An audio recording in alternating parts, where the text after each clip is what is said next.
Listen, JB, you might beat my ass every tournament, but this time, I'm not even going to play. It's over.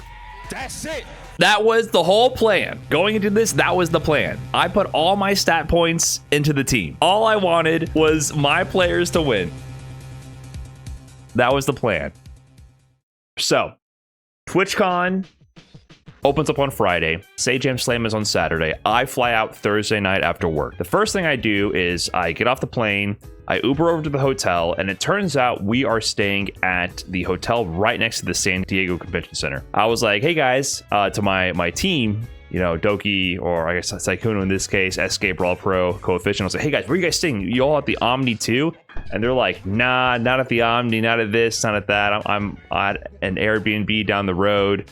I'm at this. And I was like, oh, okay. That's weird because I just woke up to an email saying, here's your hotel reservation at the Omni. I didn't know that the Omni was like a really fancy hotel chain. And I didn't know that that was like the premier hotel for the event that all the mega streamers are staying at and that it was only provided for the coaches. So I accidentally flexed on them without even realizing the situation, because I just woke up and there was an email that said, oh, your reservation at the Omni. And I'm like, oh, cool. I guess I got a hotel. Nice. So I go to the convention center. They have badge pickup open. Get in line, pick up my badge. And at that time, they have a partner party going on right near the badge pickup. So I get my badge. I go to the line, and some kids who must have been half my age at most. I mean, I'm exaggerating, but they're probably like 18 to 20 max. And they're wearing some Twitch uniform, whatever. They have some markings that mark them as official parts of the event to a degree. And I was like, oh, hey, is the partner party this way? And they're like, yeah, but you can't get in. You need to be a partner. And I'm like, I've been a partner for almost a decade. And they're like, well, your badge doesn't say that. And I look at my badge, and I have Koefficient's badge here for reference because he left it in my room, and I think it had the same issue. So my badge said community. And I'm like, okay, my badge says community, not partner. I'm here for Twitch Rivals. Is that like more than community? And they're like, no. And I'm like, well, what is it? And they're like, that's nothing. That means you're not even affiliate. You're nothing. And I'm like, okay, not only have I been a partner longer than you've been alive, I got paid to be here. I got a flight and a hotel provided. And I'm supposed to be at this damn party right now. Yeah, Sajam would have repelled on a rope to save you. You did the rest of the events. Yes, the rest of the weekend. That's exactly what Sajam did. I didn't have the ball yet. I could have just thrown this up into the sky, and then Sajam would have repelled down to save the day. But I didn't have this on me at the time. So I went to the badge line, and eventually I had to haggle with them. I'd have to haggle with them. They were very nice. They're like, oh, so sorry, sir. So sorry. I'm so sorry. And I was like, oh, no, it's okay. Just my badge says community. I'm partner. Whatever. I'm also Twitch Rivals. And she's like, oh, Twitch Rivals. Oh, I'm so sorry. I'm like, no, I'm not trying to. I just don't want to get rejected by security at. Oh, I'm so sorry. I'm like, no, I just want to get to the door. So they reprinted my badge, and it has a V over there for Twitch Rivals. See, Twitch Rivals. And the funny thing is, from the badge pickup line, there's two ways to get to the area where you funnel in through security where they scan you in. I could have gone the short way and went straight to the main security guard who would have scanned that QR code, but I chose to go the long way around. I went the long fucking way around to see those kids again, to be like, can I get in now, please? Is this enough? You see that V right there?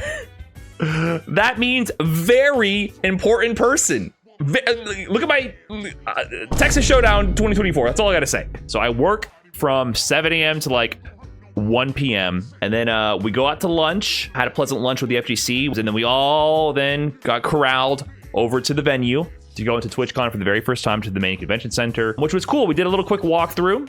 We went from one end to the other, because at one end is where you enter, and then on the other end is the actual stage where the Sajam Slam finals will be played. And then we went back to the Capcom booth. That was the only thing that was like relevant to what we're doing. I was wearing my Capcom creators t-shirt. You know, I'm already hardcore shilling. They had Terry there. I got to play like 2 or 3 games of Terry. That was cool, but it's on arcade stick, on laggy monitors, yada yada. There's a line forming.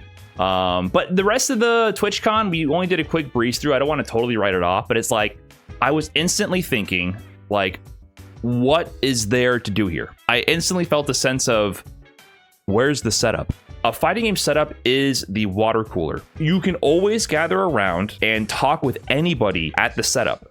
and it's not weird. It provides a common thing to react to. You're all watching the tournament. It's like watching the game. You can all small talk about the game. You have a shared common interest. It's very easy to break ice and talk with anyone, and you all have a common interest, and it's like a safe place to kind of communicate that way.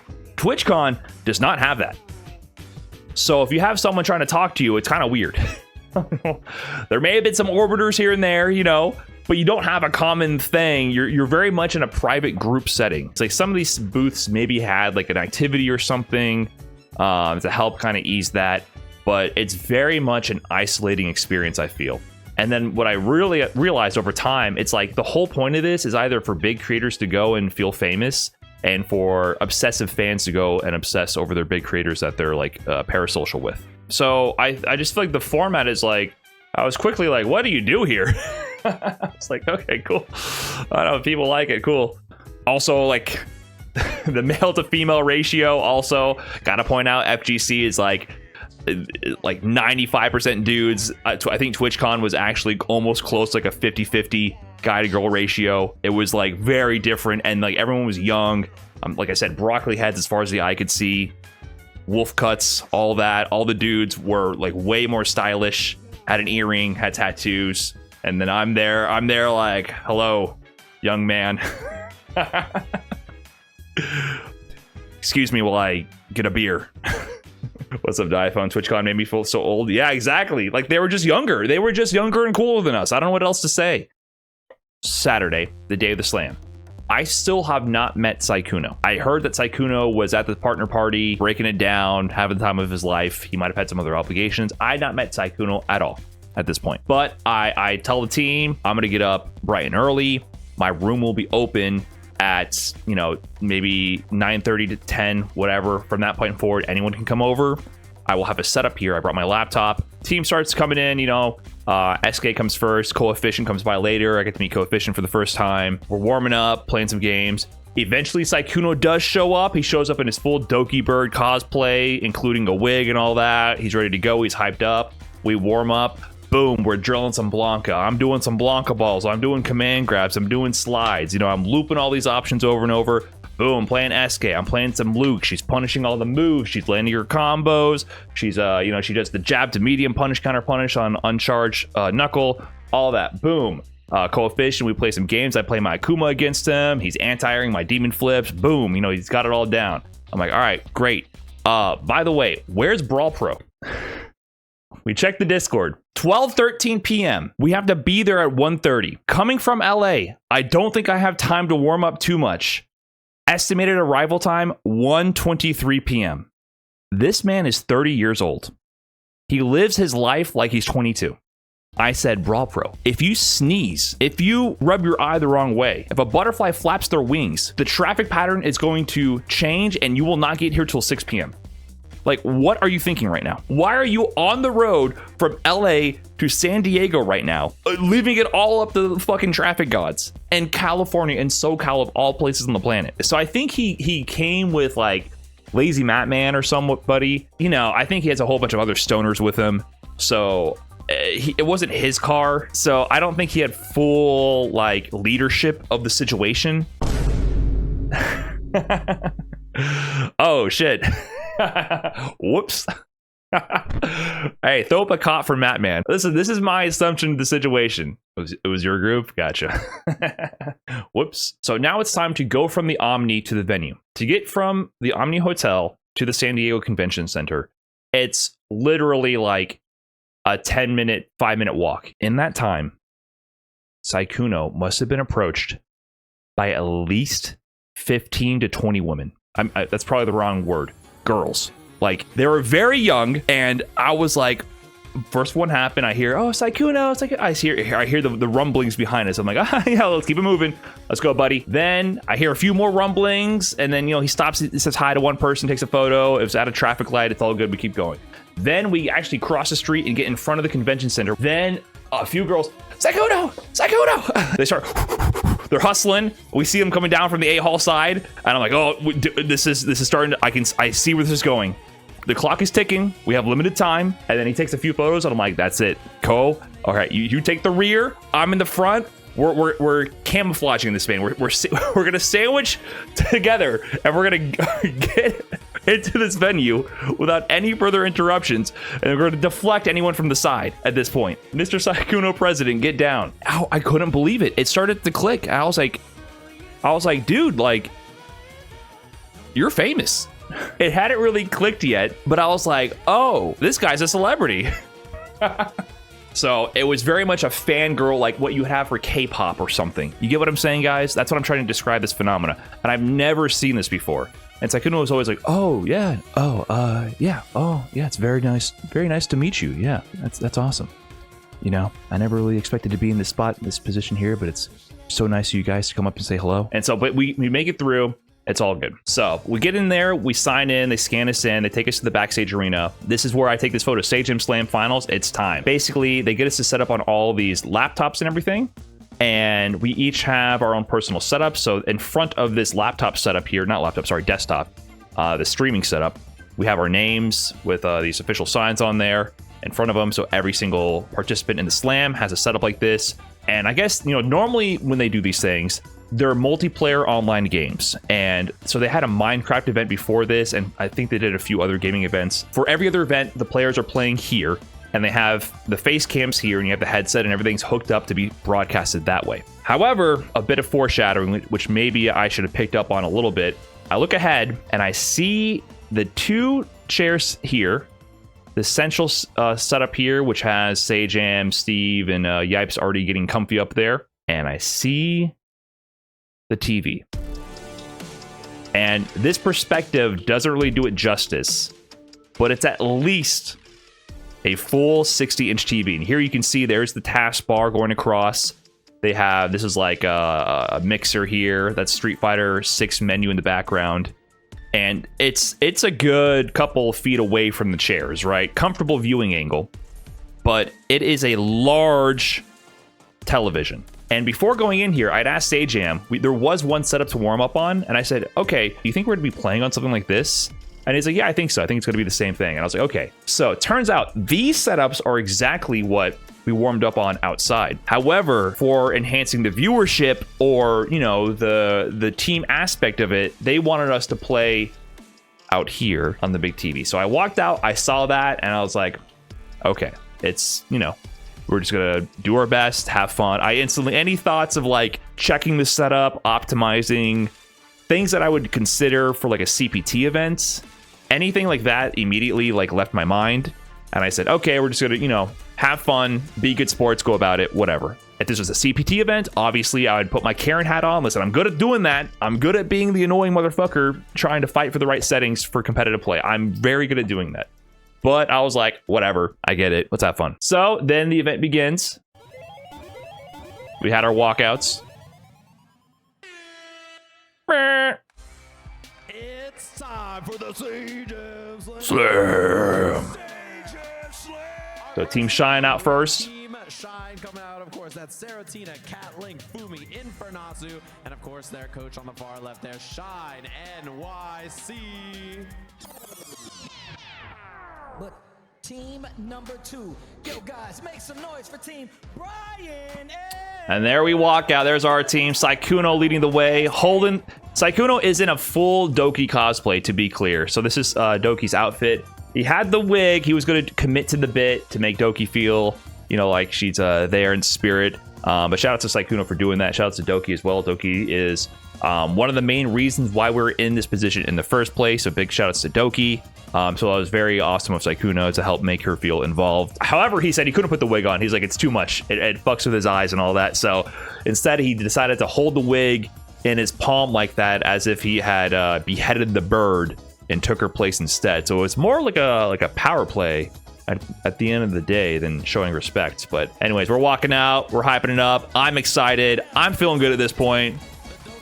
We're hitting our cues here, hyping up the crowd, posing a little bit. And then we're out of there, clapping it up. Oh, Brawlpro did show up, by the way. I forgot to mention that. Brawlpro actually did make it at 1:30. I forgot the conclusion to that. Yeah. So they're setting up here. Sykkuno lost the rock, paper, scissors. Production team came up to us and they said, okay, After you do the walkout, then you guys go up to each other, and then you play rock, paper, scissors for the side. And I said, no! I said, why? Why are we RPSing for the side? And so I think they did that for the first time, and then they forgot about it for the rest of the tournament. I don't know. Maybe they did it for the other teams, but after the first match, I think we just all kept the same side. But I was just like, oh my God, it's happening. For you taking this role to be a coach, how does it feel that you could, you know, bless them with that Vigo, that same experience, everything that you taught yourself, to pass it down to your students right here in this moment? I mean, I gotta say, it's really amazing to see these players pick this game up so quick and excel so quick. The amount of stuff they've learned in a week has been unreal, and they've all been very dedicated and passionate about it. So I was super thrilled to see that they were into it, giving it their all, and I'm very proud of all of them. Do you see any future champions in the FGC if they stick with it? Oh, yes. And you'll see them on this team in the finals. Anything you have to say to JB? I should have asked him this question, but I would have been biased, so I'd rather just ask you. Listen, JB, you might beat my ass every tournament, but this time, I'm not even gonna play. It's over. That's it.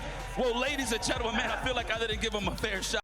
That was the whole plan. Going into this, that was the plan. I put all my stat points into the team. All I wanted was my players to win. Now for this match, Sykkuno is playing Cammy, and he is actually surprisingly strong. He hit platinum, and he can do jab, jab, jab, drill. He has low forward dry brush combos. He has anti-airs. He has DI combos. I'm like, wow, Sykkuno, you're actually been grinding low key behind the scenes, right? All we practiced was him reacting to blocking the Blanca ball or parrying it. He had perfect parry dry brush punishes as well on Blanca ball.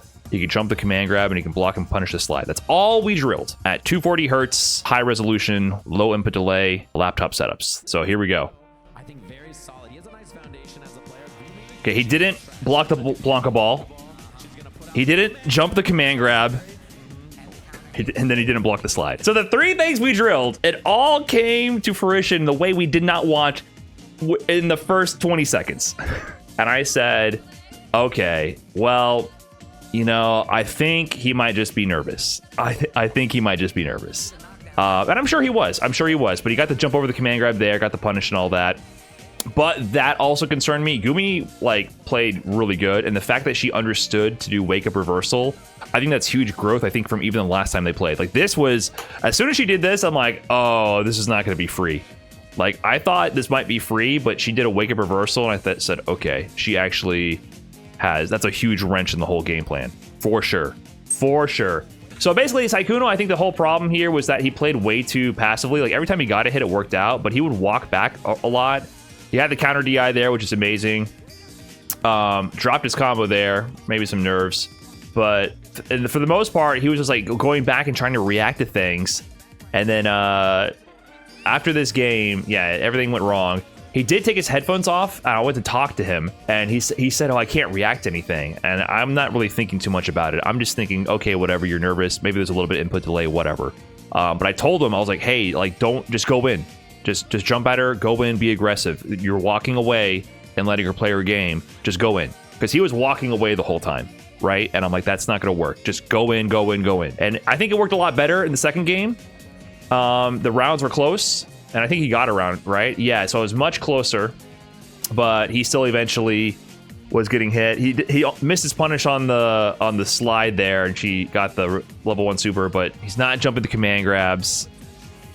And, you know, he's getting hit by the slides. So Gumi played really, really good. I think her strategy was really good. So big shots to Gumi. But I was like, man, that's exactly what we practiced. I feel like I just thought, you know, he was nervous and wasn't confident going in. And so Sykkuno was defeated, but he put in a lot of work. I still think he played pretty good, but Gumi had a really good game plan. But up as Eskay versus Ultima now.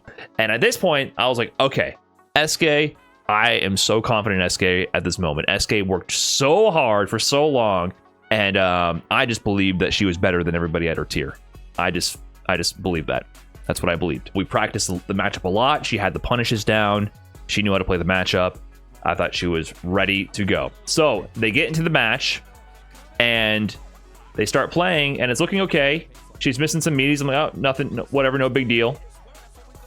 But Ultima, he was playing extremely solid. He played really, really good. I really liked the hit. Like, that check right there was amazing. She's getting her combos at first. And I think he really understood like how to mix in the throw pressure this game. I thought his throw pressure decisions were really, really good. And he started landing his perfects. I have never seen Ultima land a perfect. That is the first time in any of the sets I've seen where he landed a single perfect knuckle. He dropped that combo every single time I watched him play during the slam. And I was like, oh man, this guy's actually on point right now. He's ready to go. So she's getting smacked around here. She's trying to parry a bunch of fireballs and she just keeps getting hit. And I'm like, oh man, this is not looking good. Like every time she's walking around getting hit by fireball, it's definitely her trying to parry. But also, okay, she's getting her game going. She normally perfect parries all of these. Missed the time, the meaty. She definitely went for the meaty there. Gets hit. And then it's just looking a little scrambly. Gets the punish. Drops the combo. Combo she's done a gazillion times before. Yeah, that's a bad habit. She shouldn't have done that. That was a good DI. She lands the perfect. I'm just like, wow, this guy is landing these perfects all over the place. Great DP reaction.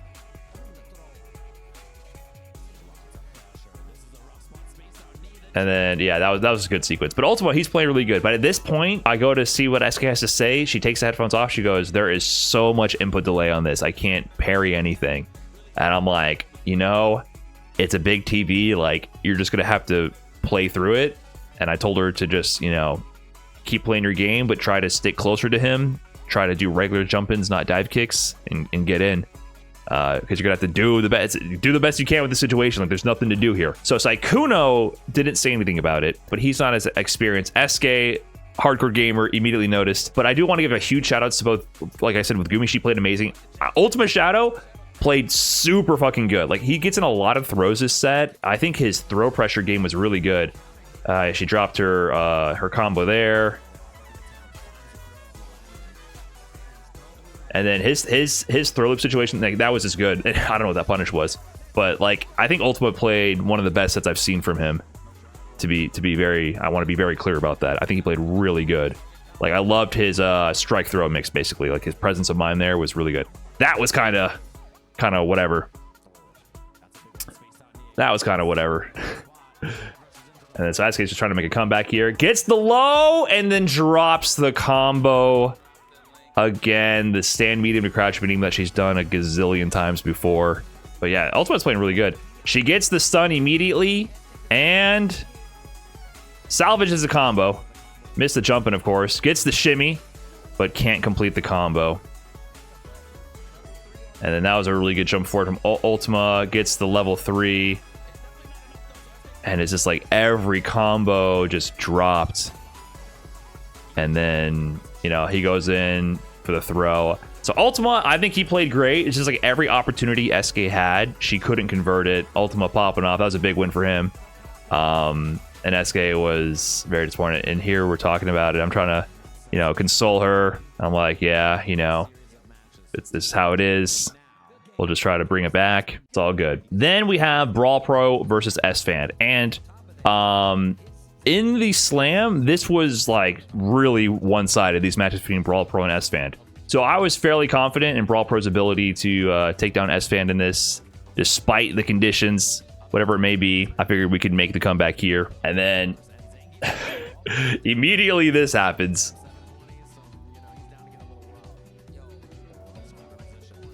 He misses the punch on the sweep and does that. And I'm like, I was like, okay, I had to tell Brawlpro, remember, don't do anything, just bait and punish. Like, the fact that he did immediate DI there, I'm like, dude, he's just gonna, Esfand is the type of guy who will just mash DI, just wait and punish him, right?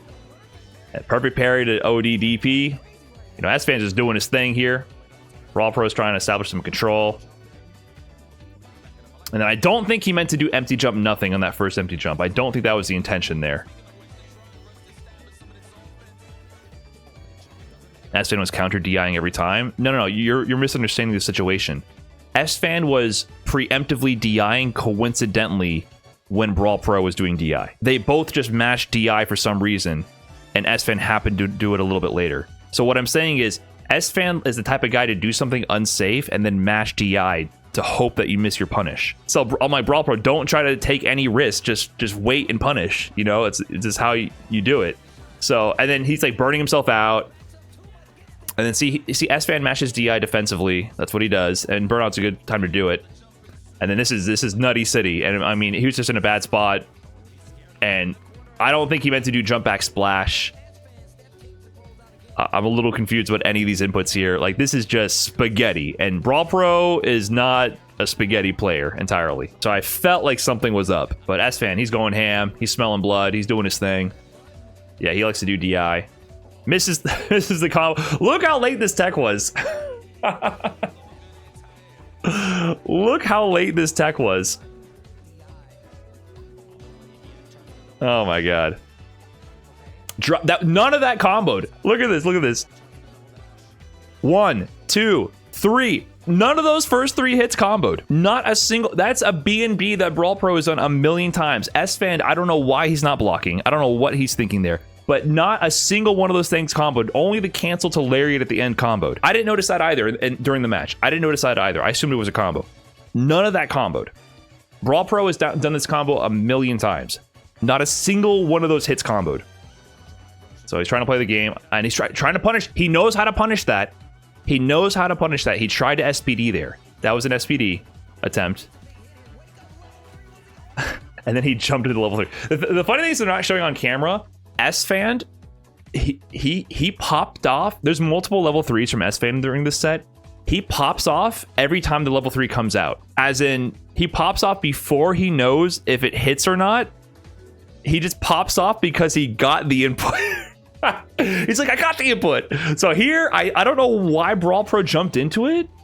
I feel like he jumped after the fact into it. Yeah, I think he jumped into it instead of blocking. I don't know. That was weird. I think that might have just been a decision-making error from Brawlpro. I don't know what happened there.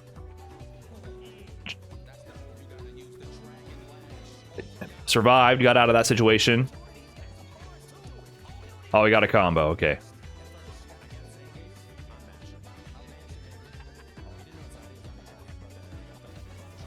And then, yeah, him doing DI there. See, these are not reactions. So I think someone in the chat said he counter DI'd on reaction every time. These are not reactions.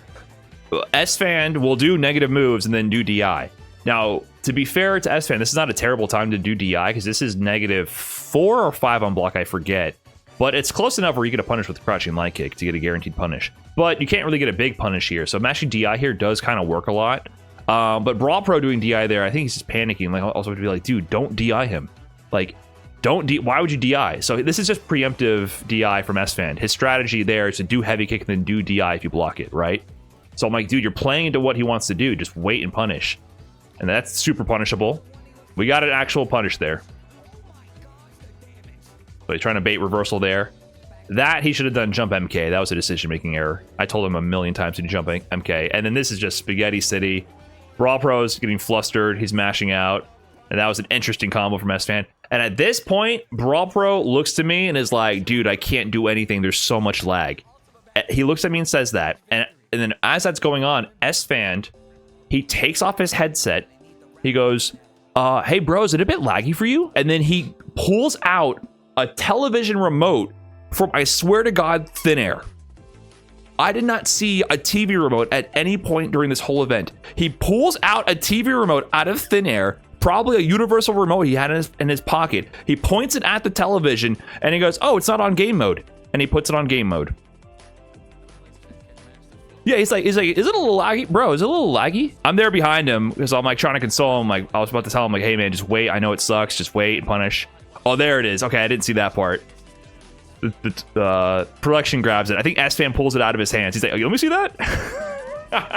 I think they cut away. So here he's checking the settings and it was on like movie mode or something, right? So for people who don't know, which I assume most of you are FGC, so you understand what's going on. Monitors are designed generally to be with lower input delay because they're often used for gaming. But televisions that are meant to be on your wall in your living room often have tons of bloatware on them, tons of like custom OS stuff so that they can shove apps and streaming services in there. And also a lot of post-processing effects in order to modify the image in many different ways, which means it slows the shit out of the TV input delay because it's not meant to be used for gaming. However, if you are going to use them in gaming, they often have a game mode which eliminates a lot of the post-processing effects so that it just kind of outputs the image and gets rid of all that to reduce the input delay. That is a thing. My TV in my living room has a game mode, and if I play the Switch out there, I turn that on, and I press the button on the controller, boop,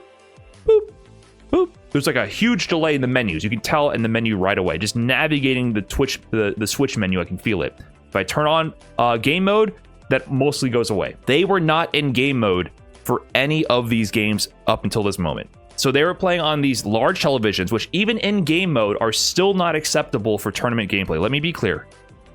These televisions are not acceptable for CPT professional level Street Fighter gameplay, even in their optimal settings. I would never in a million years accept that. I would drop out of the tournament. But the game mode, at least in this, is playable for this kind of an event. But those first two matches, they weren't in that because production didn't have someone on like FGC to like really verify that. So Esfand's clicking around. He's like, oh, game mode. And then they try it out. Like, oh, yeah, that feels better. I was like, dude, Esfand's a fucking boss. Let's go. And then the match begins. And it's looking, you know, standard as usual. Then I'm like, wait. Signs of life. Okay, he DP'd out of the reset. Perfect parry. The first perfect parry I think we've seen. Landing the combo suddenly into his patented reset. No drops, and I'm like, oh my god. This looks like a real game suddenly. This looks like a real game suddenly.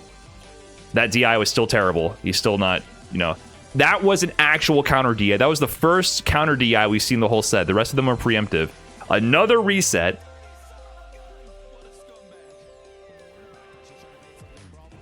Confirms the chop.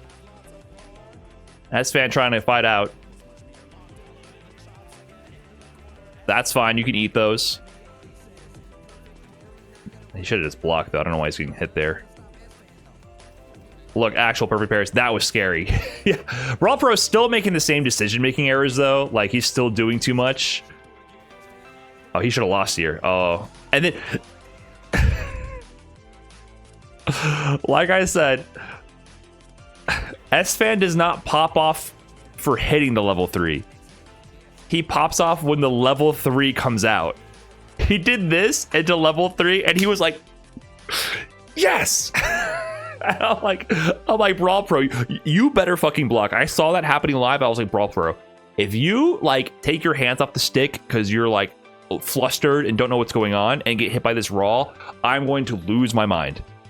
I'm going to lose my mind. Because Esfand's popping off or getting the super to come out, and then he blocked.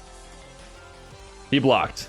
Little flustered to get to the punish. I don't think he knew what side he was on, but he just got the heavy punch. So next game. Good spacing on that. Counter DIs for days. The gameplay is so cleaned up now. Yep. Properly timing the resets.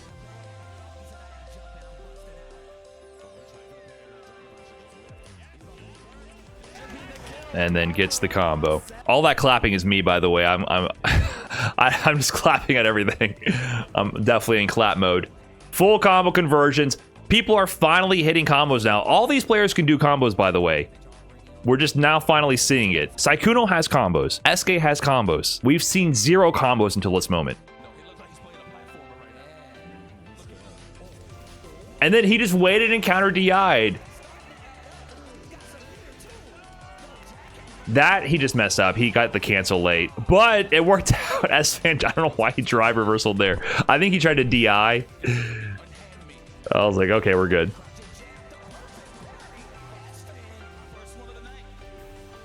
I was like, Brawlpro, just block, dude. What are you doing? Just block. Oh my god. This is so nutty. And that was crazy.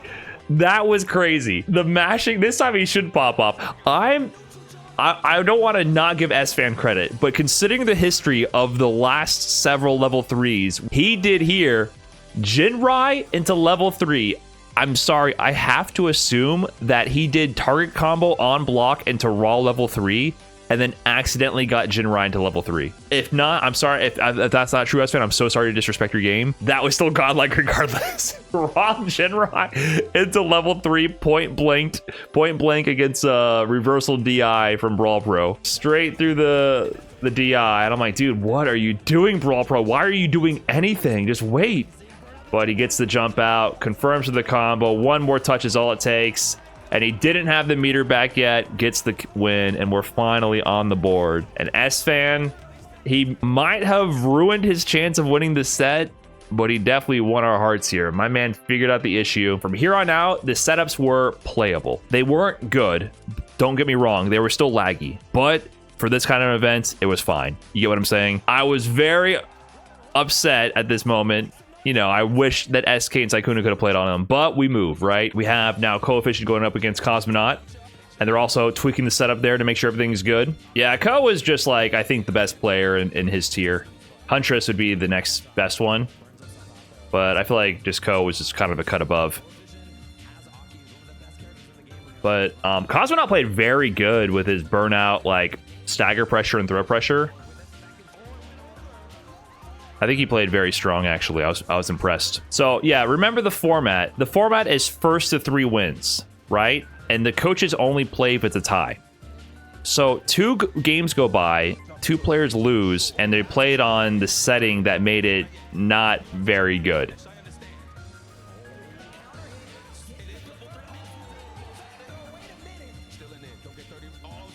That throw out of that was kind of lucky, not gonna lie.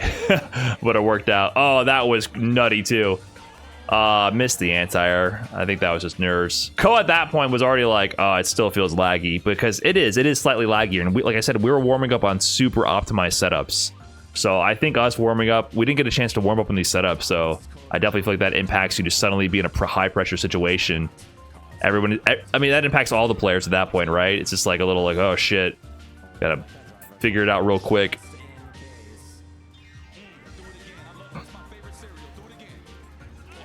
No, Ultima somehow landed all his perfects. I'm so confused about that. Ultima's just a beast. I don't understand. Doki would have crushed on a laggy TV. Honestly, yeah, if we had Doki here, I think she would have destroyed. If we had we could have left the game mode off. If we had Doki in here, nah, we don't got to turn on game mode. Keep it on the OG settings. Yeah, Koefficient got into his flow. Landed his overhead. A little too far for the combo, I think. But I think he drops this. Yeah, he dropped that, and Ko's like, oh, man, it's so laggy. And one more touch, and it's over. Does he spend level 3 here? Oh, he misses the level 3. He gets Fireball. Yeah, that was a huge drop there from Cosmonaut. And then this is, yeah, the Ko special, the command grab. And then he could chip here, it's over. But he blocks this out, and then it's over. So, Ko brings it back, Brawlpro brings it back, and it's down to the coaches. And honestly, I was super excited to play. I was definitely ready to go. I was hyped up. I was feeling it. I kind of felt like how when I played against Diaphone, I was ready to go. We did a little quick button check beforehand. I felt that there was input delay, but I was like, fuck it, we ball. But JB, he smoked me the first round robin. In the second round robin, he beat me last game, last round. And I was like, okay, now I gotta fight JB, who just won his World Warrior event in the West Coast, with Rashid on a laggy setup. And I was like, okay, how do I do this? How do I do this? So he gets me in the corner, and I'm like, I can't block an overhead. I swear to you, every overhead, I really feel like I blocked them. I really feel like I blocked every overhead. He got me with so many meaty overheads. He dropped his first combo. You know, like, we're still getting used to the lag. So like I said, it's acceptable for this kind of event, but it's not a tournament setup. You know, we're playing on a TV. So like, he's dropping combos too, but we're trying to figure it out as we go. I also can't walk and block or parry fireballs. But, you know, JB's, you know, he's obviously favored. Yeah, good low. I'm not going to interrupt those. I'm trying to get him to burn out here. Do I get the level 1? How do I secure this? Do I get the burnout? JB is playing very slippery.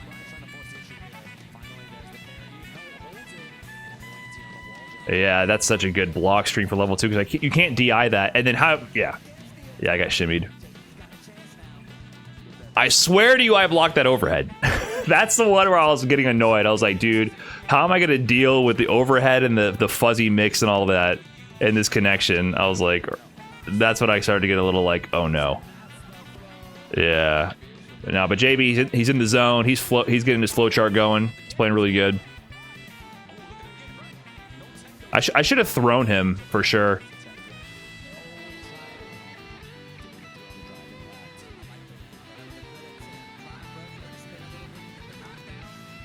Nice anti-shimmy right there. Yeah, no chance I'm going to DP that. And then that was just a brain fart. Man, I guess I didn't really know if he's going to go underneath me at first. Yeah, the punish just, that was kind of spaghetti. Zero chance I'm going to DP that. And then we got counter combo from that. This sucks. And then he's going to do this. And then, yeah, the level 2 clash. So this level 2 clash, if he doesn't kick the tornado, it'll cancel it out. It'll just cancel it out. But when you kick the tornado, it gives it an extra hit, which lets you get the enhancement regardless along with it. So, you know, he knows the tech. So honestly, this is kind of like a gimmick to get away with it. And then I could have maybe backdashed into DP to avoid this. But if he doesn't kick the tornado, it won't have, they'll dissipate. They'll have equal fireball durability. But because you kick it, it enhances it. And so that's why I was able to get through. So I probably should have just accepted the tornado was out and lived with it. That would have been the better decision. He does a proper meaty jab there. And so I get meaty. I think I tried to backdash in that situation. So how am I supposed to block that? There's zero chance I was going to block that. Meaty overhead, I thought I blocked that too. And then I find my way out of here. Finally go for a throw. And this is going to be like a guaranteed burnout. Or close to it. And so I just, yeah. And at this point, in hindsight, I shouldn't have done this, but I definitely felt rushed. I just said, fuck it, there's no way he's reacting right now. But JB's a fucking pro. I said, honestly, the lag meta was in my head. I said, there's no way he's going to react to this right now. No way. So I went for it, but JB, he's too good. He was ready for it. And he got the counter super. I should have milked the DI. I could have done a lot of flickers there. I definitely could have not have rushed that. For sure. There would have been way better plays. So JB, he got me good. Man's a professional. He clutched it out. So well played to him. And well played to the whole team. I was just disappointed overall. Not for my own play. I don't think I played good. And I think JB is super strong. Would be a super hard opponent for me to beat. But I was just disappointed that Eskay and Sykkuno couldn't play their main game. That was, to me, what was disappointing. JB did his thing. Props to him. Props to all their players. They played awesome. Everyone put in a lot of work. So, you know, we did our best we could. The thing about lag is that it just makes it so that you're not playing on the playing field that you agreed to ahead of time. That's all. So, like, win or lose, it adds like a bit of a fucking asterisk to everybody involved. If you win in a laggy setup, you don't feel good about it as much. And if you lose, you also feel bad. You feel salty about it, right? So it's like, it's just one of those things. You want to have a fair condition for what the game was supposed to be played like. That's all. But it was a little bit of a mix-up. I'm happy that at least they resolved the majority of it. Like I said, post that movie mode, it was acceptable. Post movie mode, and the production, everything was great. The event was very cool. So I don't want the narrative to only just be like, oh, there was an unfortunate circumstance in the beginning. Whole event was awesome. The rest of the event was super awesome. Post our team being knocked out, everyone played super hard. Everyone played really good. So I also don't want to overshadow those wins. We all feel tight about how the first two went, especially because especially Eskay and Sykkuno, but Eskay put in so many hours, and you know, I wanted her to be able to pop off. So I could have clutched it up. I didn't do it. It wasn't just lag. I mean, JB's just the stronger player. I would need more hurts than him to be able to sneak a win past him. And once again, I just do feel like when FGC events happen, remember, every other event was performed and played on these PC setups in the back. They did a Minecraft event. They did several other events. They all were played on these actual PC setups in the back. Now, for production, they wanted to have this couch setup to have the team vibe. However, at the same time, they don't have a player cam during the matches. When they do the other events, they have player cams because everyone has their own camera. And also, they would have the headset so we can talk to each other. So it's like they did this setup so that we could be next to each other to give it a more old school FGC vibe, which I like, but then I don't think the production captured that well. And then at the same time, it also gave less of the inter-team communication and a little bit less of the personal view here and there. So I've just, and also like, you wouldn't make the Fortnite kids play on this TV. You wouldn't make the Call of Duty kids, the Counter-Strike kids play on this TV. You get what I'm saying? Like, the fact that it wasn't even like they thought maybe for a second that the fighting game players don't want to play on a big old TV. That's the one thing I'm like, dude, I just feel like no one is in tune with fighting game esports at Twitch. That's the part where I get a little annoyed. And I'm sure, and I feel really bad for Sajam. I don't want to focus on the negative. Sajam put in a ton of work and handled a lot of this amazing and did what he could. I just feel like at some point in the chain, as it goes up this ladder to outside sources, I feel like the same thing happens where FGC just isn't considered to be a legitimate esport, or isn't, like, there's just some kind of disconnect that always prevails. So overall, I'm still very grateful, still super happy. Love this event. Hope it comes back. I just hope they consider consulting more with the FGC, making sure that there's like a tournament level organizer consultant and reviewing the final playing conditions. That's all. Other than that, awesome. I want to focus on the positive. It's still, they gave out a lot of prizing. It was a super generous prizing split. Everyone ate. I'm sorry to Nephew. We're all eating your winnings. I know Nephew wanted the prizing split to be more top heavy. So we basically got a paid vacation, right? It was awesome. So I do want to stress that. So shout out to Twitch for doing that. Do appreciate the opportunity. We'll love just the final pieces to come together a little bit, so that the players who worked really hard can make sure that they're able to show off what they worked for, instead of feeling a little dejected that they weren't able to show off what they worked on. That's all. That's all. We got washed. We're out. I couldn't clutch it out, so I wish I could have done that for the team. JB's a beast. So we went to go cope with the reality of the situation here, which is pretty funny after. So in the setups in the back, you were encouraged to restream and all that. And then eventually I figured out how to get my mic unmuted to talk to them. So I explained basically this situation on this stream. And then there's some funny moments. Sykkuno, he didn't set up his streaming setup, but he can be heard in the background on our mics. But we'll never see it.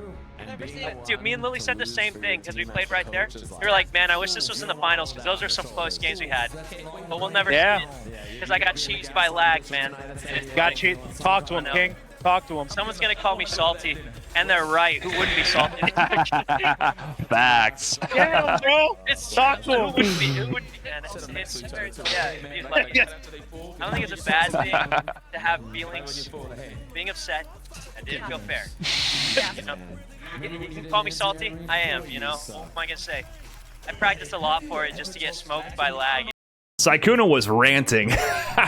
That's a small snippet. My man's was going off the whole time. I was trying to give like the full rundown spiel like I did to you guys here, and Sykkuno kept coming up to me to talking to my mic just to complain about, man, I would have cooked all of them. I landed all my combos. The whole time he kept coming up and like trying to, he's like derailing me, trying to be more pragmatic and political and like, you know, draw the line a little bit. It's like, he was like, man, fuck that. I'm tired. The whole time. You know, Eskay, she was super salty as well, of course, because she believes that she put in the work to be good. So she went and played a little salty run back versus Ultima after the fact while this was going on, and then she divulged the results to me, but you know, I kept it under wraps under her orders, and then but this happened.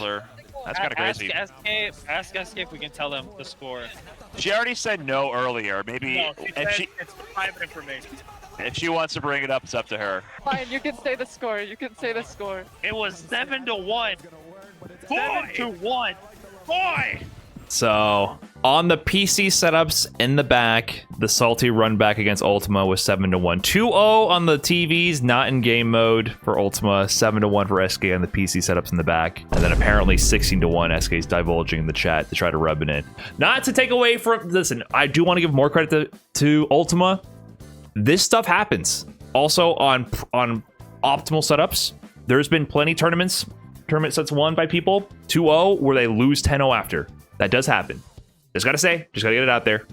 People do win when it matters against players that are favored against them. That does happen, okay? I don't want to, like, totally shit on Ultima's win. He did his thing. For sure. For sure. However, once again, it sucks playing in not optimal playing conditions. Yeah, that can influence how things go. For sure. Sucks that this was everyone's talking about instead of Nephew's run. Yeah, but also I think the format of having only Nephew's team play the finals makes it so that you don't see the run, right? I think that's a little... Maybe they can tweak that for next time if this is going to be live. It's like, yeah, I feel bad about that too. I obviously, guys, I would have much preferred to have everybody... We lose, and we feel like we played our best, and that's how it goes. That's how I would prefer that, for sure. But at the end, yes, Team Nephew's too powerful. My PC setup was literally right here. I looked to my left. And they're getting the trophy. They got the big old stick. Team Nephew. They cooked. Huntress, Red Riot Ross, Scara, Nephew. Wait, who's missing? That's only 4. Lily. Oh, Lily wasn't on the stage at this point? Yeah, where's Lily? Did she dip? Oh, she's right behind Sajam. Oh, perfect. Okay, see. We really felt like we were going to get to the finals. I was so confident in my team to carry me. I was so confident in my team carrying me. So I really am disappointed in the way things went down, but overall, like I said, still a great time. Everyone's definitely FGC. We are at a slam. My matches played almost a full second of input delay. Felt like playing through the mud. I couldn't even react block sandblast. Felt really sad. I feel like I didn't get to show everything that I worked so hard for. I love my team. Yeah, it just sucks. It just feels bad. I don't think it was not maybe a full second, but it was significant. And I just hope, we learn from it in the future. It was still fun in the end. We coped a little bit. We got it out of our system. And we chilled after that, congratulated the winning teams, and then Eskay the next day. When does the salt go away? I'm still so sad. It doesn't. That's why we go to the next tournament. Oh, no. So Eskay is definitely officially FGC. After all said and done, I made the final post. Cheesing like a proud father, Sajam Slam was a ton of fun. Happy to have been able to meet and interact with so many people from the different communities who I never otherwise would have crossed paths with. Say thanks to Sajam for the amazing event. I had the final picture here. It is kind of crazy lighting. We all looked a little deranged, but definitely dad mode for sure. Oh, I forgot to mention, there was one more funny interaction. We're heading back to the hotel. We're hanging out, the last final hangout at the hotel. And as we're there in the lobby, the big streamers are coming in. Hassan's in there, whatever. And then out of a black Range Rover comes out Lily and Pokimane, because they got it like that, of course. They're getting premium transportation, and they're stumbling in all dressed up, fully dressed out, decked out. Obviously had a good time. Lily comes by, chatting a little bit, mostly talking to Eskay here, and then in comes Pokimane, and then Eskay was blessed by the queen. Yes, I got to witness. I was standing right there. Eskay and Lily are talking. Pokimane comes in, and I'm just like, I'm there. And then Eskay's like, Pokimane, and Pokimane's like, oh my god, Eskay, oh my god, it's so good to meet you, and I'm just like, I'm just in the way. I'm just in the way watching Eskay being blessed by Pokimane, and I'm like, okay, I'm not supposed to be here right now. To me, I'm not really starstruck by the big streamers and all that. It's interesting. I don't watch any of them or anything, so I know of them and I understand their status. But that was cool for Eskay to meet Pokimane like that. But I was chill. I was very chill until after that happened. I looked up and I see a man walk in, 5'5", 5'4" at max, sweatpants, sweatshirt, a whole box of pizza and a slice in his hands, and it's Ludwig. And it's the first time I've seen him that entire tournament, and I pull one of these. Lock eyes, look away. And I was a little starstruck.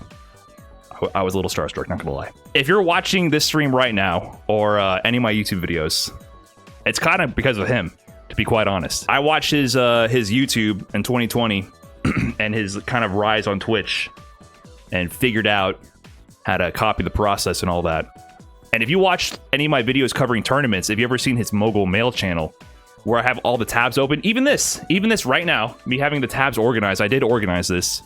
That's stolen from him entirely. The Yoink and Twist. So I did not see him the entire time I was there. That was the first time that entire time that I was a little bit starstruck. I was like, oh shit. Oh shit.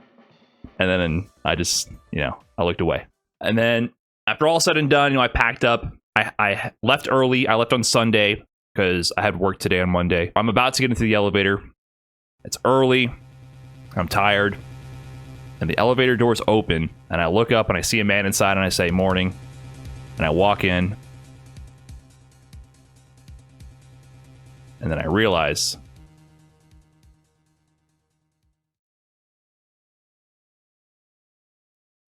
why does Twitter fail me so hard right now? The dramatic pause is too long. Okay, I can't find the right photo. It's this dude. It's Dan fucking Clancy. It's the CEO of Twitch. That's the last person I saw the entire time was the CEO of Twitch. And this dude is like at every Twitch event and con and like partying. It's crazy. I can't believe the things he's getting away with. It's shocking to me. He's always in photos like hardcore partying with Twitch streamers. And I'm like, that's a little... I don't know. We'll see how long that keeps up for. But anyways, that was my Sajam Slam and TwitchCon experience. It was very interesting. TwitchCon is definitely like all about status and all that. It's very different from FGC tournaments. I don't know what you would do if you're not an FGC person. If you are into fighting games, I would definitely recommend going to a tournament instead because you have things to do. You have a common interest to share. There's a tournament to follow. There's stuff to move you along and kind of act as some social lubrication, basically. And get you involved even if you don't know anybody, to be quite honest. I think it's much easier to make friends and make connections like that, unless you're networking, you're already sort of known. So that would be my recommendation. If you are known, I suppose, then TwitchCon can be fun. I did not watch the Midwest World Warrior. No, I'm out of the loop with Street Fighter stuff right now. Terry in 30 minutes? Wait, really? I gotta eat. Is Terry really in 30 minutes? What am I gonna do? I gotta get up for work. I don't have time for this. Whatever, fuck it, I gotta do it. Thanks, guys. Enjoy Terry. Peace.